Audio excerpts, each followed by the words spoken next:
Tick-tock, tick-tock. Do you hear that? It's the sound of the world finally running out of breath. They say it takes 7 days for God to build a world, but I think it only takes 7 days to watch one burn. For years, I've been the polite guest at your little masquerade ball. I've answered your questions. I've filled out your forms. I've explained why I do what I do until my throat, raw and my heart was empty. But the clock is screaming now. 7 days left, and I've decided I'm done talking. I'm done making it make sense for you. Everyone wants a motive. They want a tragic backstory, a dropped ice cream cone, a bad day at the office, or some deep-seated childhood trauma they can pin to a corkboard and study like a science project.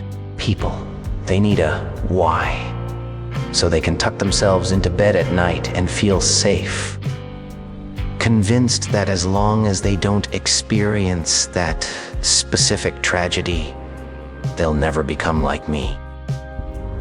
They treat madness like it's a virus with a clear patient zero, searching for the moment the fever started so they can reassure themselves that they are immune. It's a comfort blanket made of logic, isn't it? You look at a man who has torn the smile off the world and you beg him for a reason. Because the alternative, the idea that it could happen to anyone, at any time, for no reason at all, people, is too terrifying for your polite little minds to process. You want to believe that the bridge only collapses if the bolts are rusty. But you can't handle the truth that sometimes the wind just decides it's time for things to fall. But here's a secret, a little whisper from the bottom of the well. There is no why. There is no grand architect of my misery. No singular moment where the gears shifted and the machine broke. People, you're looking for a map in a place where the stars have all gone out. You want me to tell you that society failed me, or that my father didn't love me enough, or that I'm just a victim of a cruel, uncaring system. If I give you those reasons, I'm giving you a cage to put me in. You can label the cage broken product of environment and walk away feeling like you've solved the riddle. But I'm not a riddle to be solved. I'm a fire that's finally stopped trying to explain why it's hot. There's just the is.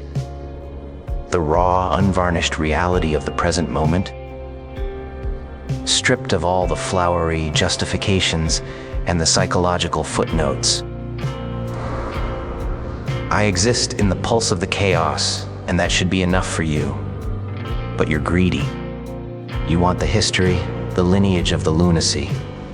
In 7 days, I stop handing out maps to my madness. I'm done being your tour guide through the wreckage of my mind. For years, I've played along, giving you little breadcrumbs of why, just to watch you scramble to pick them up, hoping they'd lead you to a cure or a conclusion. I've watched you nod your heads in pity when I whispered a lie about a sad memory, and I've watched you recoil in horror when I laughed at a funeral. But the clock is ticking and the sand is running out of the hourglass. These civilized people. Why should I spend my final week translating the sublime beauty of the void into your boring, linear language if you haven't caught on by now? If you haven't realized that the why is just a ghost you're chasing to avoid looking at the now, then you're just going to have to enjoy the view from the cliffside. You'll be standing there, screaming questions at the wind, while I'm already halfway down, enjoying the weightlessness. The world doesn't need a reason to turn, and I don't need a reason to burn it down. We're moving past the era of explanation and into the era of the pure, beautiful act. No motives, no apologies, just the punchline. You try to measure me with your little rulers and your little laws, acting as if the universe has a moral spine that snaps if you bend it too far. It's adorable, really. You cling to logic like a child clings to a nightlight, terrified that if the bulb flickers out, the monsters will actually have teeth. You've built this elaborate cathedral of sense. If A happens, then B must follow. If a man is good, he is rewarded. If a man is evil, he is punished. But look around you, darling. The sky doesn't fall when the guilty walk free, and the earth doesn't open up to swallow the liars. Your logic is a bankrupt currency, a pile of shiny plastic coins that you're trying to use to salvation in a world that only accepts blood and laughter. You think logic is a cage that can hold a ghost, but I am the draft that blows through the bars while you're busy checking the locks. I've spent a lifetime trying to translate my chaos into your boring, rigid language. I've tried to speak in your sentences, trying to make the punchline land in a way that your tiny, structured brains could categorize. I've lived in the margins of your reasonable world, pretending that there was a method to the way I bleed. But why play a game where the rules are rigged by people who are afraid of the dark? These civilized people. Logic is just a set of boundaries drawn by the weak to keep the strong from stepping on their toes. People. It's a comfort food for the mind, a way to convince yourselves that the storm has a schedule. But in 7 days, I'm closing the dictionary for good. I'm done trying to justify the geometry of my scars to people who can only see in straight lines. If I'm a monster in your story, then let me be the monster that doesn't fit into your biology books. I'm tired of trying to be a misunderstood poet for an audience that's still learning their ABCs. The bankruptcy of your logic is most evident when you look at me and try to find a solution. You want to find the right medication, the right therapy, the right combination of words to make me make sense again. You think my mind is a broken clock that just needs a new spring. But the truth is far more delicious. I'm not broken, I'm liberated. People, I have stepped outside the circle of your cause and effect. And I have found that the air is much thinner and much sweeter out here. You're still inside the circle, sweating over your equations, trying to calculate the trajectory of a bullet that has already left the chamber. In 7 days, the final shred of my patience for your rationality will evaporate. People, when the world starts to tilt and the shadows grow long, your logic won't be a shield. It will be an anchor. These civilized people are dragging you down because you're too stubborn to admit that the math doesn't add up anymore. I'm letting go of the rope. I'm leaning into the nonsensical, the absurd, the pure, unadulterated, because I felt like it. If you're looking for a concluding thought or a rational summary, you've come to the wrong circus. The bank is closed, the accounts are empty, bull, and I'm spending the rest of my time burning the ledgers. I realized something tonight. sitting in the glow of a city that thinks it's watching a show. I've been performing for you. I've been a dedicated actor, a method player in this grand, decaying theater. Every explosion was a soliloquy, every scream was a standing ovation, and I was so careful to make sure you saw the punchline. I've spent my energy making sure the irony didn't go over your heads like a stray bullet. I wanted you to see the craft, the timing, the sheer poetic justice of the ruin. But why? Why have I been seeking your validation? These civilized people, you're not the critics sitting in the front row with your notebooks and your haughty opinions. You're just the props. You're the scenery that's meant to be chewed up, with the extras in a scene that was always meant to be a solo. The realization hit me like a splash of cold water. The audience is dismissed. I don't need your gasps to know I've done a good job. I don't need your headlines to know I'm the star. The stage is being dismantled right beneath your feet, and you're still sitting there, popcorn in hand, waiting for an encore. You think this relationship is a two-way street, that I need your fear to fuel my fire. But fear is just a byproduct, a bit of smog from the engine. In 7 days, the lights are going out, and I won't be staying for the Q&A. I won't be waiting in the wings to hear what you thought of the performance. When the curtain falls for the final time, I'm not taking a bow. I'm not going to stand there and let you project your hopes and terrors onto me like a blank screen. I'll be in the alleyway behind the theater, laughing into the damp air. People, finally alone with the only person who ever mattered. The silence you've finally earned is my gift to you. The sound of a world that no longer has a storyteller to guide it through the dark. You've become a distraction, a nagging voice in the back of my head asking for more. You're like children at a magic show trying to see the wires instead of enjoying the trick. Well, I'm cutting the wires. I'm tired of the obligation to be interesting for you. I'm tired of the pressure to be the most colorful thing in your gray, miserable lives.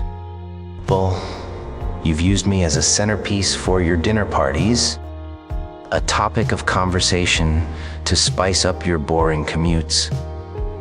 You've consumed me like a cheap thrill, a horror movie you can turn off when it gets too real.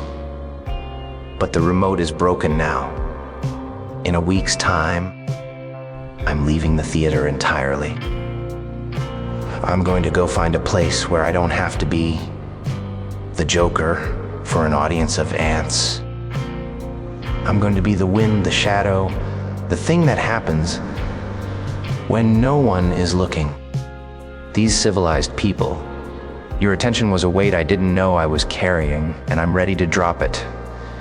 The show isn't over, but your invitation has been revoked.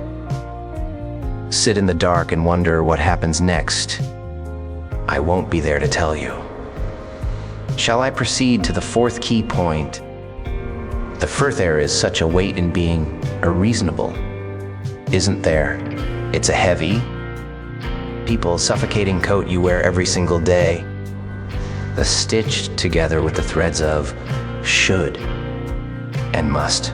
You spend your entire life checking your reflection in the eyes of others, making sure your tie is straight and your soul is properly suppressed. You justify your hunger. You apologize for your anger, and you beg for permission to simply exist. You call it being a good citizen, but I call it being a slave to a consensus, that doesn't even like you. Civilized people, I've spent so much time in that coat, trying to explain the stains on my sleeves, trying to justify why I laugh when the world groans. But as of today, I'm taking that coat off.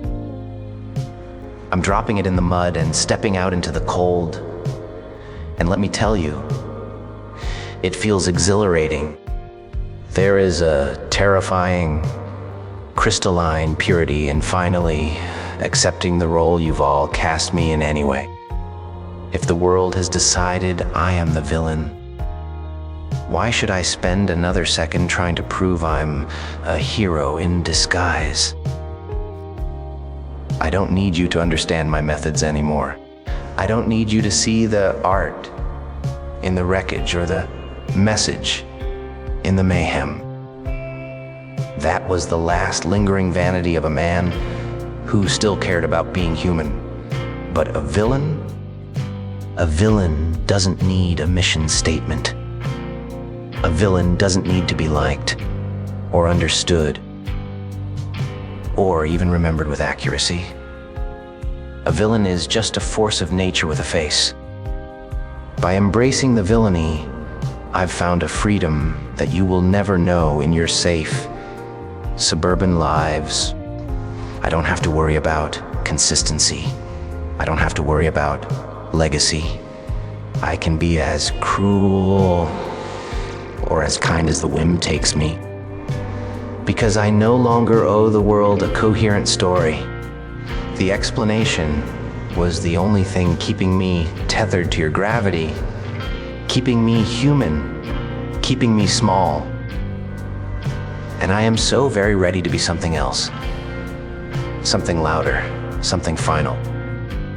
The freedom of being the villain is the freedom of the final page. When you're the hero, you have to win every time. You have to be perfect. You have to carry the hopes of the pathetic on your shoulders. But when you're the villain, you only have to be real. You can be the jagged edge that reminds people they can still bleed. I'm done trying to find the humanity in my actions to make you feel better about watching me. I don't need your pity, and I certainly don't need your forgiveness. In 7 days, the transformation will be complete. I will be the shadow that doesn't belong to any object. The scream that has no throat. I'm stepping out of the light of your judgment and into the glorious, lawless dark of my own making. I'm not a man with a plan anymore. I'm a man who has realized the plan was just another cage. The door is open, these civilized people, and I'm walking through without looking back to see if you're following. Why would I care? A villain doesn't need a sidekick. He just needs a victim. And the world has been volunteering for that role since the beginning of time. On the 7th day, there won't be any more words. The ink will have dried, the throat will have closed, and the air will finally grow thick, a beautiful, heavy stillness. You've spent your whole lives terrified of the quiet, haven't you? You fill it with music, with chatter, with the constant buzzing hum of your glowing screens. Well, because you're afraid of what you'll hear if the world actually stops to catch its breath. You're afraid of the echo. But when my clock hits 0, I'm giving you exactly what you fear most. I'm giving you the static. You'll look at me, standing in the center of whatever ruins are left, and you'll scream that final, desperate why into the wind. You'll beg for a climax, a revelation, a grand speech that ties all the loose ends together into a neat little bow. And I'll just smile. I'll look you right in the eye, and I won't say a single solitary word. That's the ultimate joke, isn't it? The punchline to end all punchlines. The world ends, the fire climbs the walls, the foundations crumble, and the only man with the answers, the only one who saw the whole comedy for what it was, simply refuses to speak. I'm going to spend my last hours on this earth enjoying the quiet, these civilized people, savoring the look of confusion on your faces as you realize the explanation you were promised isn't coming. There's no because, no therefore, no if only, just the rhythmic. People, animal thumping of a heart that doesn't care if you forgive it or if you condemn it. I want to hear the sound of the city's heartbeat slowing down. I want to hear the rustle of the wind through the empty streets.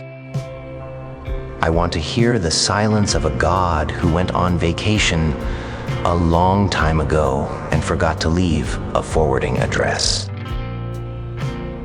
In that silence, you'll finally have to look at yourselves. Without me there to distract you with my costumes and my theatrics.